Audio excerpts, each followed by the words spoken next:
எழுத்தாளர் மாலனின் தோழி நாவலின் 2ஆம் பாகம், அத்தியாயம் 30.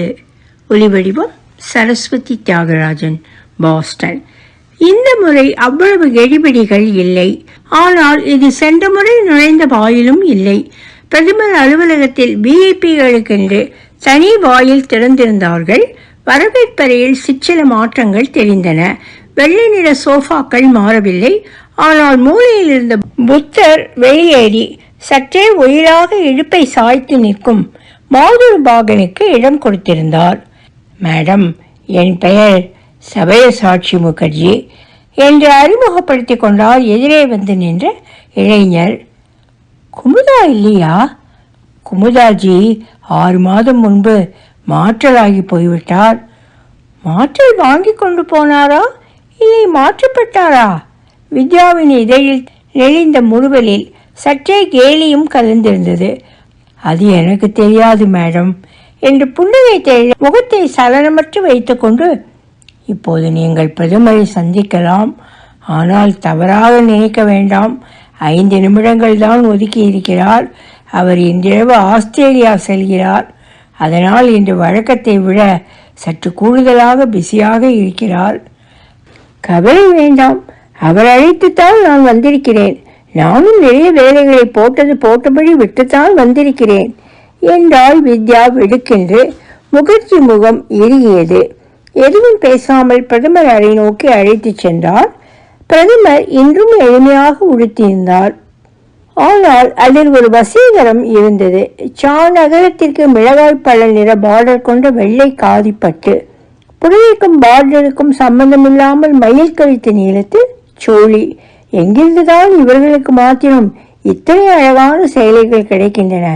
ஏதாவது தறியில் சொல்லி பிரத்யேகமாக தயாரிக்க சொல்வார்கள் போலும் என்று நினைத்தாள் வித்யா.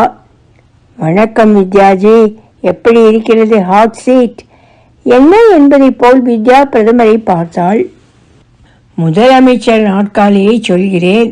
மெத்தை வைத்த அந்த அரியாசனம் ஒரு மின்சார நாற்காலி தான் இல்லை?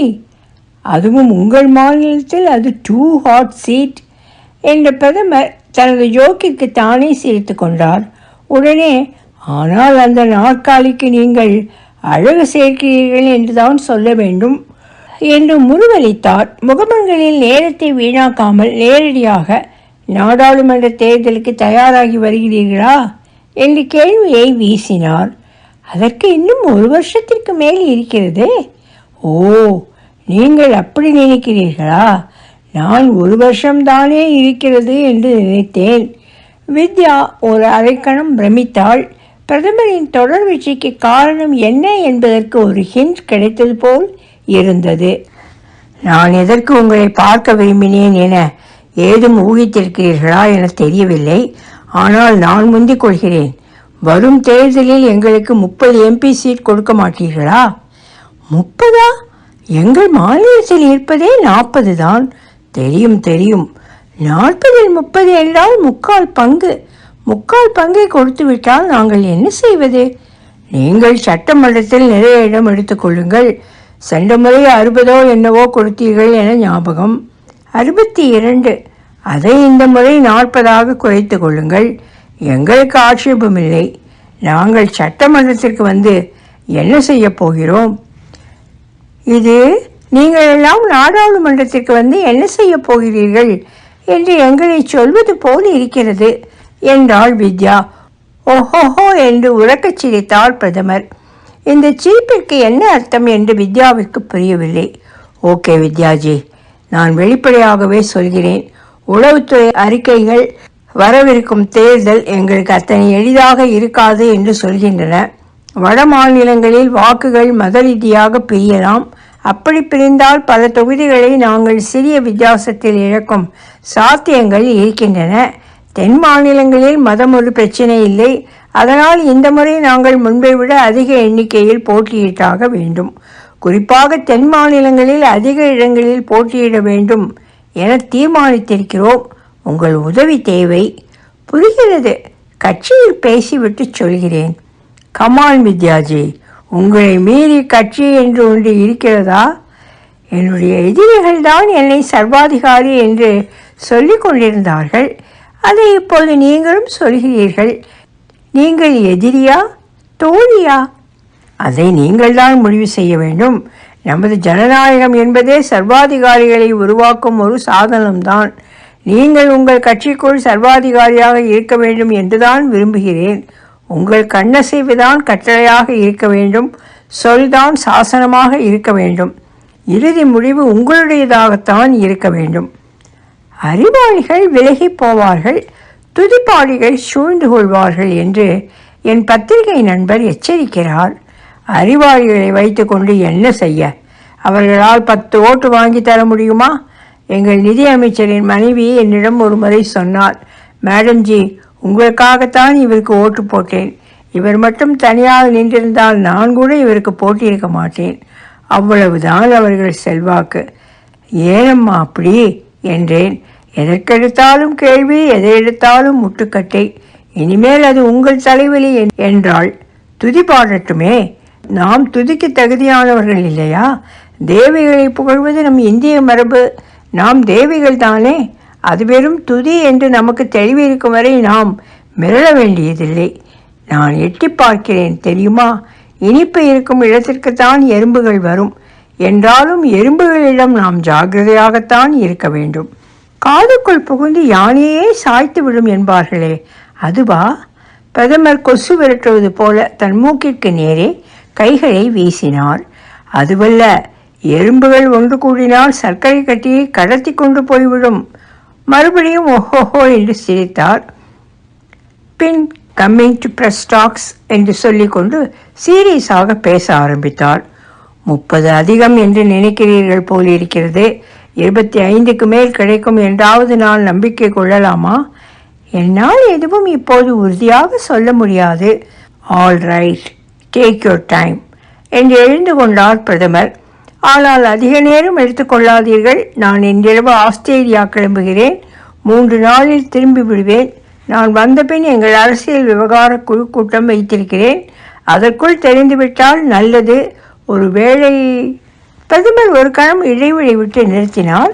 வித்யா நிமிர்ந்து அவர் முகத்தை பார்த்தாள். அவர் வித்யாவின் கண்களை நேரே பார்த்து சொன்னார், ஒருவேளை நாங்கள் மாற்று வழிகளை யோசிக்க வேண்டுமானால் எங்களுக்கும் அவகாசம் வேண்டுமல்லவா? வித்யா எழுந்து கொண்டு அரைவாசலுக்கு நடக்கத் தொடங்கிய போது தான் உட்கார்ந்திருந்த நாற்காலியில் இருந்து, எப்படி இருக்கிறான் இளவரசன் என்றார் பிரதமர். இளவரசன்? மாக்கியவல்லியின் பிரின்ஸ்.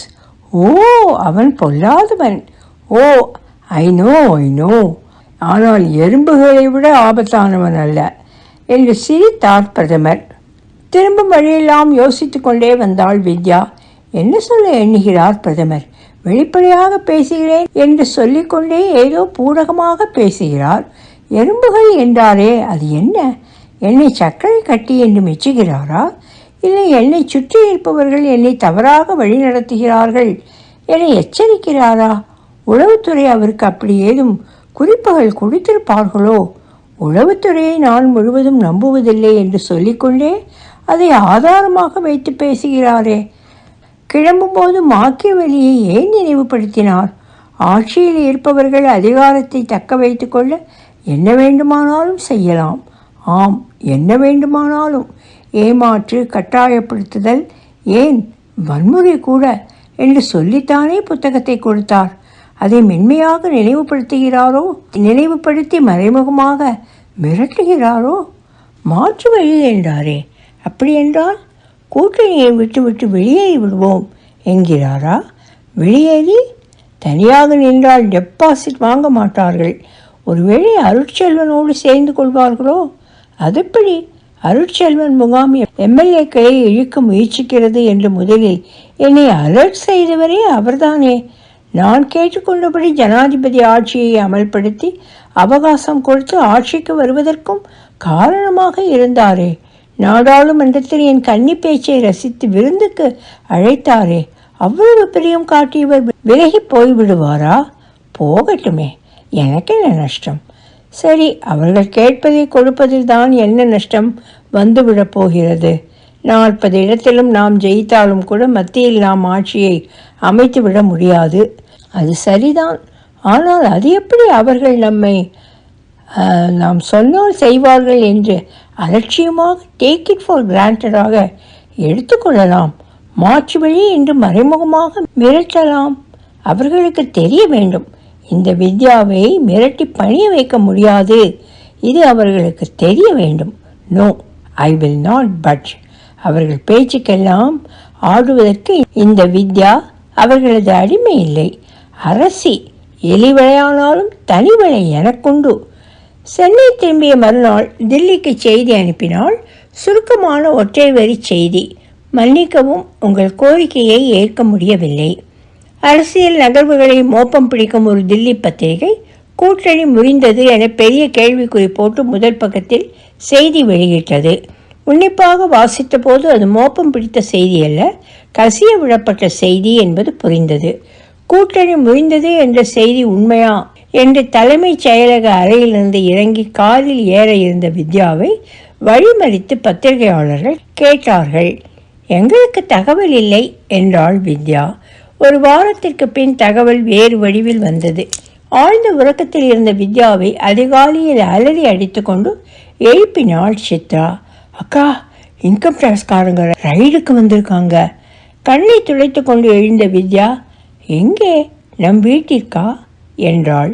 இல்லைக்கா, அவரது மதுபான ஃபேக்டரிக்கு என்றாள் சித்ரா. தொடரும். ஒலிவடிவம் சரஸ்வதி தியாகராஜன், பாஸ்டன்.